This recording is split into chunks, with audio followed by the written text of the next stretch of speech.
Judy Garland's life sparkled on the surface, glittering stages, thunderous applause, and a smile the world believed could never break. But behind that smile was a woman quietly drowning, a woman crushed by expectations, manipulated by the people who claimed to love her, and pushed far beyond the limits of any human heart. And now, decades after her tragic final day, new revelations have uncovered the truth about what really happened to Judy Garland, a truth far darker and far more heartbreaking than the world ever imagined. Her downfall wasn't an accident, and it wasn't a mystery born of Hollywood rumors.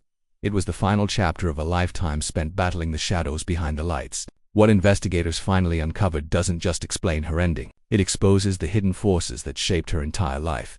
Judy Garland's truth didn't break in a single night, it unraveled slowly, silently, piece by painful piece. And on June 22, 1969, that long unraveling reached its final thread, inside a quiet London home on Cadogan Lane. Just 12 days after her 47th birthday, Judy was found lifeless on the bathroom floor. Her husband, Mickey Deans, opened the door and froze. There she was, the woman the world adored, slumped against the tiles. Her life extinguished in a way that felt both shocking and heartbreakingly inevitable. The official inquest called it accidental, a fatal buildup of sedatives taken over time, not a deliberate decision to die. The toxicology report told the same story. Her bloodstream carried the weight of years of dependency, not a single catastrophic dose. There were no fresh pills in her stomach, no final act of despair, just the slow, steady accumulation of a substance she had relied on since childhood. Decades of medication meant to help her sleep had finally overwhelmed a body already pushed far beyond its limits. Even the autopsy revealed the split picture of her final months. Some specialists saw signs of liver damage, evidence of years marked by alcohol and exhaustion.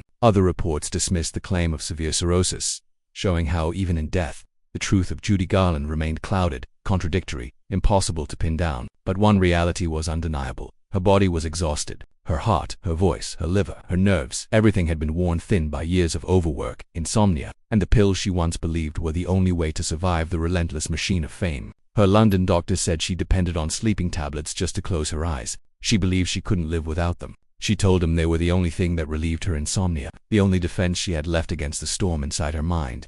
But what began as help had become harm. What started as a lifeline had turned into a slow, invisible poison. In those final months, Judy was still performing, fragile, exhausted, but forcing herself onto stages because she had never been taught how to stop. Her voice faltered, her body shook, but she kept going. That was Judy Garland, a fighter, a survivor, a performer whose strength disguised her breaking point. Mickey Deans later said she took those pills the same way she had since she was a child at MGM, because the studios had taught her dependence, had molded her into a star powered by stimulants, sedatives, and pressure no human being should have endured. Judy didn't fall into addiction as an adult. She was placed on that path as a teenager, groomed by a system that valued her voice more than her well-being.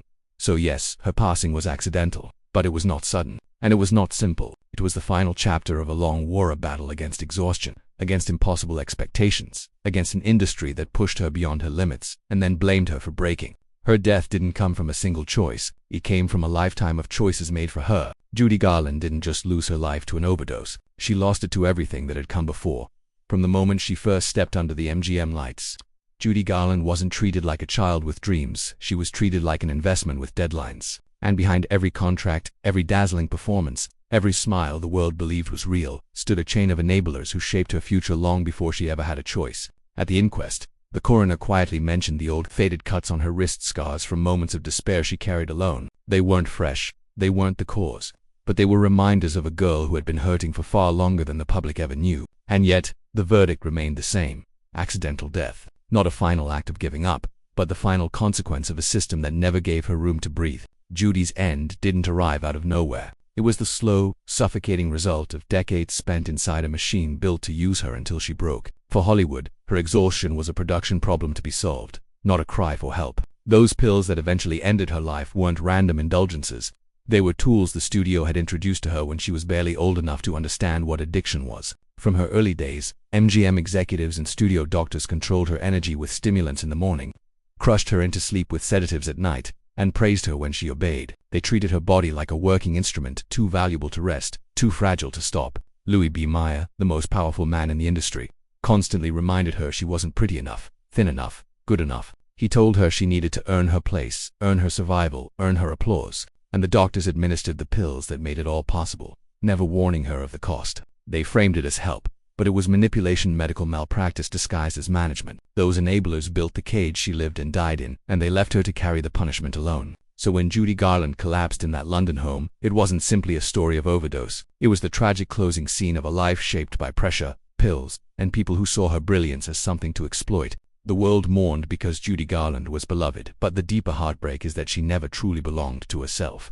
Hollywood owned her. The system consumed her, and in the end, the very things she relied on just to keep going became the things that took her away forever. From the moment Louis B. Mayer and the MGM executives pulled her into their orbit, Judy Garland's life stopped belonging to Judy Garland. Mayer and his circle didn't care about her health, her hunger, or her happiness. They cared about the number on the scale and the profits she could generate. Every decision they made was not about protecting a young girl, but about preserving a brand, shaping a product, and keeping their rising star obedient and marketable. The pills kept her thin. The pet pills kept her awake. The sedatives knocked her out. They weren't treating her, they were controlling her. Even outside MGM's iron grip, the cycle continued. Agents, husbands, doctors, managers, some well-meaning, some greedy, all part of a system that allowed her dependency to deepen while her strength fell apart. Everyone close to her saw the warning signs, the exhaustion, the trembling hands, the desperate need to feel normal. But instead of stepping in, too many looked the other way or quietly benefited from the chaos. Even the people she trusted betrayed her.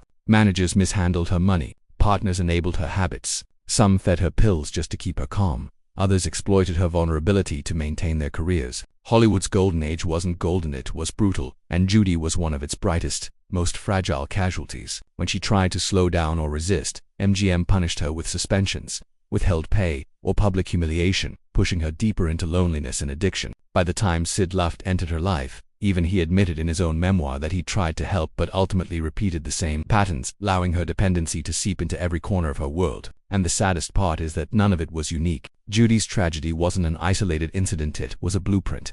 The studio system routinely manipulated its young stars with stimulants and sedatives, selling glamour while quietly destroying the people who created it. The same industry that crowned Judy a legend also stripped her of the tools she needed to survive.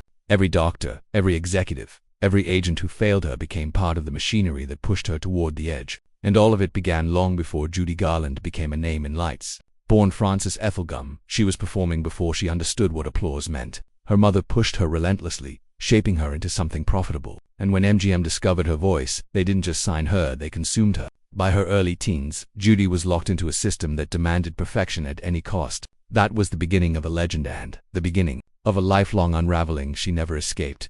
The studio system of Judy Garland's era didn't just steal her childhood, it replaced it with a machine that demanded perfection at any cost. Her days blurred into rehearsals, retakes, fittings, and recordings, often lasting 16 to 18 exhausting hours. MGM treated her contract like a leash, tightening it whenever she slowed down, withholding comfort, rest, or even food. They monitored her weight with an obsession more intense than their camera lenses, labeling her too heavy when she was barely more than a child. The solution wasn't compassion, it was pills. Pep pills to keep her awake, smiling, and energized through marathon workdays. Sleeping pills to knock her out when her jittering, overstimulated body couldn't rest on its own.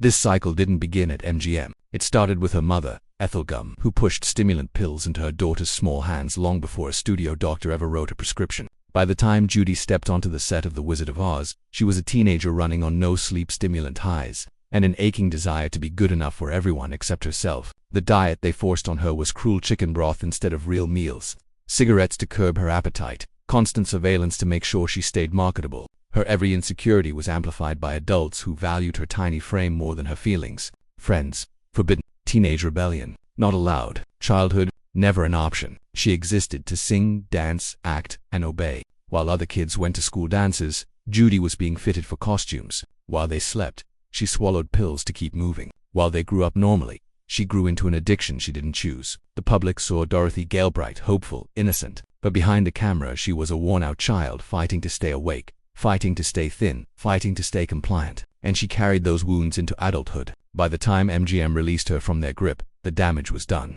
The pill regimen that began as a studio mandate had become a dependency she could no longer escape. Her self-worth, her body image, her sense of identity all shaped by a system that cared more about box office numbers than her breaking spirit. MGM didn't just control Judy Garland. They manufactured her, used her, and left her to navigate the wreckage alone. The studio had not only given Judy Garland fame, it had planted the nightmares that would stalk her for the rest of her life. MGM had trained her to believe that suffering was part of the job, that perfection was worth any price, even her sanity. Stay thin, stay awake. Stay smiling. Stay useful. That pressure seeped into her identity until she could no longer tell where Judy ended and the studio's demands began. What the world celebrated as her strength was really the survival instinct of a girl, forced to function under conditions no child should endure. Her rise wasn't magical or effortless. It was built on chemicals, starvation, diets, emotional manipulation, and relentless control. And as she grew older, those patterns didn't fade. They calcified. The pills that once kept her working became the only things that kept her upright. Addiction didn't arrive suddenly.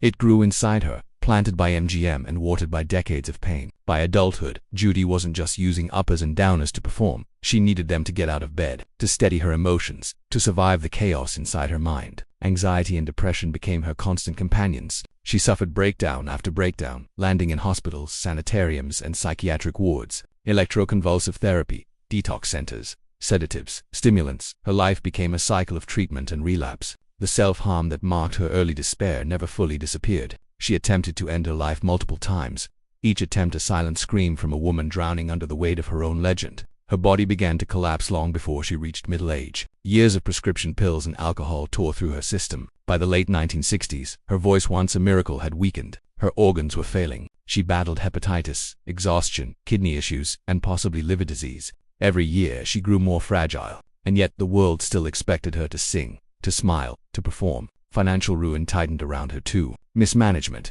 theft, debts, and constant medical bills left her nearly penniless despite decades of fame. Even triumphs like Judy at Carnegie Hall could not save her from the physical and emotional collapse already in motion. She tried comeback after comeback, but each tour pushed her further toward the edge. By the time she reached her final years, Judy Garland the woman was exhausted, depleted, and broken, while Judy Garland the icon was still demanded by everyone. And that imbalance, created in childhood and sharpened over decades, is what made her fall not just tragic, but inevitable on tour. Audiences often watched Judy Garland walk on stage like a woman fighting gravity itself, forcing her body and spirit to cooperate long enough to deliver the magic everyone demanded. Her highest triumphs were always shadowed by exhaustion she could no longer hide. 5 marriages came and went, each one collapsing under the weight of her instability, her addictions, and the emotional volatility that ruled her life when the curtain fell. Those closest to her understood her problems were not fame-related tantrums. They were the symptoms of deep internal wounds that never healed. When the breakdowns hit,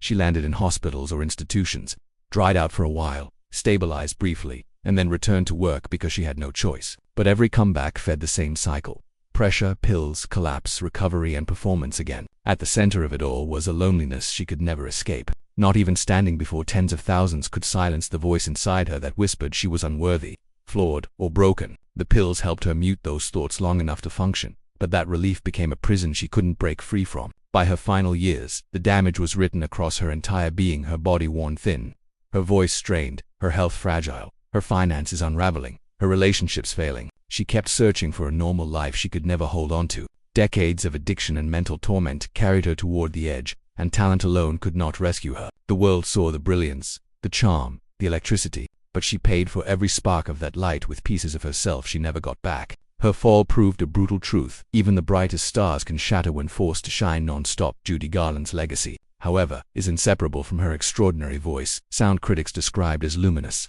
full, textured, and drenched in emotion. Though her vocal range was modest, she shaped every note with such honesty that her singing felt almost physical, like she was pouring her spirit into the air. The vibrato that carried through her tone added intensity, making even quiet moments feel heartbreakingly real. In her early career, her voice had a bright, fresh quality: playful, agile, eager to leap toward joy even as the sadness beneath it quietly shimmered. She could shift effortlessly between tender ballads and energetic show tunes, her vocals adapting to the emotion of each piece. And when she unleashed her full power, the sound was explosive, thrilling, reminiscent of legendary stage performers known for their commanding presence. Though she was most associated with show tunes, she slipped soul, blues, and jazz into her work with striking authenticity, giving those songs unexpected depth. Listeners often felt her voice revealed a pain far beyond her age. Even as a child, she sang with the emotional weight of someone who had lived 1,000 lives. As she aged, writers were astonished by how such a small, fragile woman could hold a voice so immense it seemed to rise from somewhere deeper than the body itself. Nothing about her singing felt forced or artificial. It felt like truth, the kind most performers spend entire careers trying to imitate. That honesty made Judy Garland not just a great vocalist, but a once-in-a-generation soul whose voice carried both her brilliance and her suffering in every note. Some biographers said Judy Garland that possessed a voice that lived somewhere between strength and fragility, a sound that felt unmistakably human. She sang with a clarity that carried power. But there was always a softness underneath, an openness that made her emotion feel dangerously close to the surface. Every note seemed shaped with intention, every word pronounced like a confession, exposing parts of her soul she couldn't hide. Others believed her voice carried pain the way most people carry breath, woven into her tones so subtly that listeners felt her heartbreak long before they learned the truth of her life. Through her music, people heard not just performance, but connection, raw, immediate, and deeply personal. As the years passed, her voice changed, gathering new textures, scars, and shadows shaped by everything she had endured. Even when age roughened her tone or exhaustion crept in, she never lost her emotional fire. Instead, that wear added new layers of meaning. The rasp, the tremble, the cracks, they made her songs richer, more reflective. Drenched in the reality of a woman who had lived far more than she ever should have, she found safety on stage. A rare place where the world couldn't control her and where she could release everything she carried. To the people who worked beside her, she was a marvel, someone who could walk into a rehearsal cold and deliver a near-perfect performance, as if the music already lived inside her. Her timing, her instincts, her ability to capture a room were unmatched, and the audience felt it. They didn't just watch Judy perform, they fell into her. They gave her the energy she needed to keep going, and she gave them pieces of her heart in return. Over time, that bond became her lifeline, the reason she kept stepping into the spotlight even when it hurt. Judy Garland became more than a singer, more than an actress, more than a dancer. She became an emotional force, a once-in-a-lifetime performer whose artistry outlived the pain that shaped it. Her voice remains, echoing through decades, reminding us why she mattered and why she always will.